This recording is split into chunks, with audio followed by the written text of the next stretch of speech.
that all men have inalienable rights to think freely, to talk freely, to write freely their own opinions, and to counter or utter or write upon the opinions of others.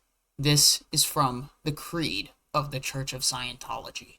Hey everybody, I'm Holly, aka the ScientoloGeek, and I want to welcome you all to the 51st episode of the Data Series. So we've got about 20, how many pages we got left? Oh no, we got 16 pages left. We're getting close to the end. I'm excited. I'm glad for this to be over. Probably going to be 4 or 5 more videos maybe. If you guys end up liking this video, hit the like button. If you don't, hit dislike. I don't really care. Comment with your feedback or questions, good, bad, or sideways, and subscribe to be kept up to date on future content. And without further ado, let's get started. So let's begin with the HCO policy letter of 18 March 1977, 1R, edition of 20 March 1977, revised 14 June 77. This is Data Series 43 1R, Evaluation Success. This was taken from an Executive Directive 552, flag, 4 November 1974, Evaluation Success. To show that evals on individual orgs and getting programs done does raise stats, the following brief review is published. Around mid-July 1974, I got in the eval approval lines for about a week and had orgs of one continent evaluated by some flag evaluators. We got several evals through, severely according to the data series rules. Here are the results of 7 of them. Number 1, program was reported fully done, stats went up. Number 2, 18 July eval. Program was almost fully done. Finance got bugged, org crashed 22nd April 1974. Number 3, 22 July eval. By 15 August, stats had gone up. So I'm assuming they went way up. Number 4, 21 July 1974 eval, but not started on until 26 September 1974, as study manuals were delayed on which eval depended. Org stats after eval began to be done, went up, and by the end of October, hit highest ever almost across the boards. Number 5, 20 July 1974 eval, started on 10 August 74, half done. By 24 October, stats went up. Number 6, 23 July 74 issue, bugged, not completed. Stats went up first couple weeks, org crashed 24 October 74. Eval was also cross-ordered by removal of the commanding officer.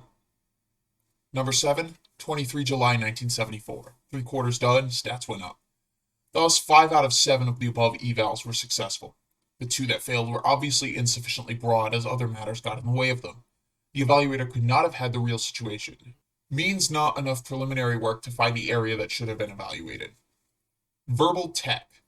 Verbal tech on a DSEC should be severely handled if found. Note that the evals as above were very purely supervised, referring only to departures from the data series policy letters. Pure eval per data series 33RB was the push on getting the evals done. I was simply demanding full data series PL application. The reason for verbal tech is mis-you words. Failing evals. It's pretty easy to tell if an eval is getting done or if it's failing. The 2 poor evals in the 7 just weren't watched fast enough by the evaluators. You cancel a failing eval fast into a better one. Failing to cancel or redo a failing eval on an org would be the real reason for that org continuing to go down. Summary. If you got 5/7 of all our orgs purely evaluated, no nonsense with verbal tech, you would have booming int stats. No, you wouldn't. Just like PCs, unprogrammed PCs fail, and PCs audited with hearsay tech fail. Orgs without evaluated pushed programs for that org tend to fail, and evaluations done on hearsay tech are a waste of paper. How about it? A boom or crash? It's up to you. So let's skip over to the next one. The policy letter of 20 March 1977 revised to 15 June 1977, called Super Evaluation, taken from LRH Orders of the Day item of 15 October 73. I've examined 4 evaluations recently and have found in each case that the evaluator had not gone to the trouble of looking in obvious places for data. In each of these cases, personnel whose personnel folders had not been looked into and whose ethics files had not been examined were concerned. In the last one, a person was being proposed for promotion to a high executive position in an org while the stats for the past week demonstrated that his area was seriously downstat, the matter even being mentioned on the current battle plans. It's not how much you read, it's where you look. In the data files, if one is examining the statistics of a division, One does not read all manner of reports from other divisions and other personnel. One has to be selective and right target to get his data. Statistics, as fully outlined in statistical management policy letters, are the dominant factors in an evaluation, and most evaluations begin on the basis of statistics, which are either sufficiently high to merit examination so as to be reinforced, or are too low to be viable. These read in conjunction with other statistics usually give you an org situation.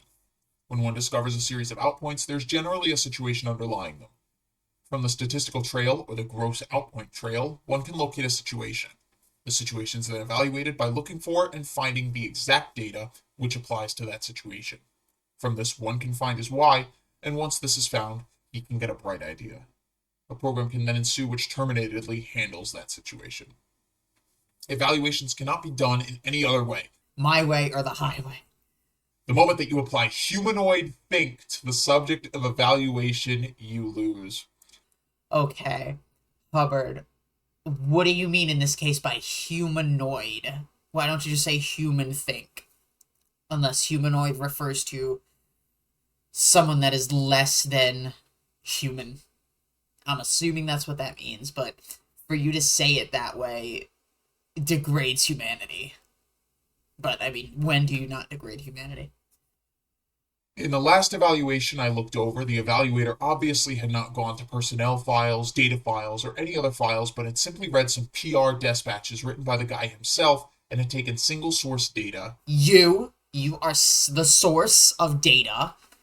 The sorts of policy letters and tech bulletins at least, not statistics.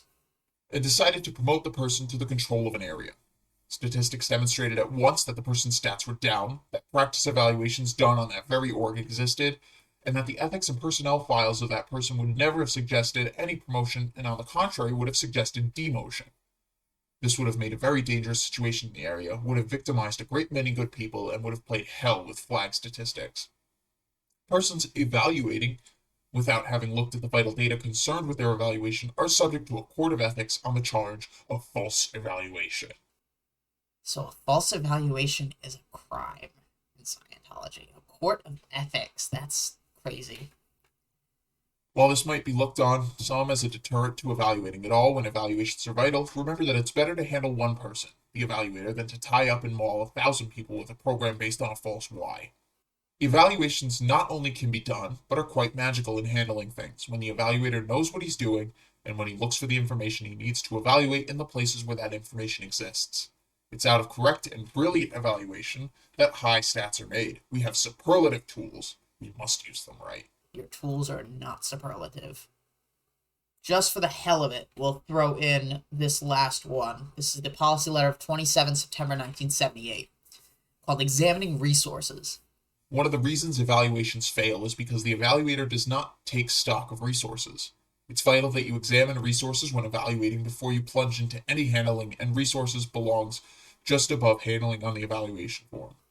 Resources sometimes turn out not what they seem, so when I say examine resources, I mean look into them searchingly.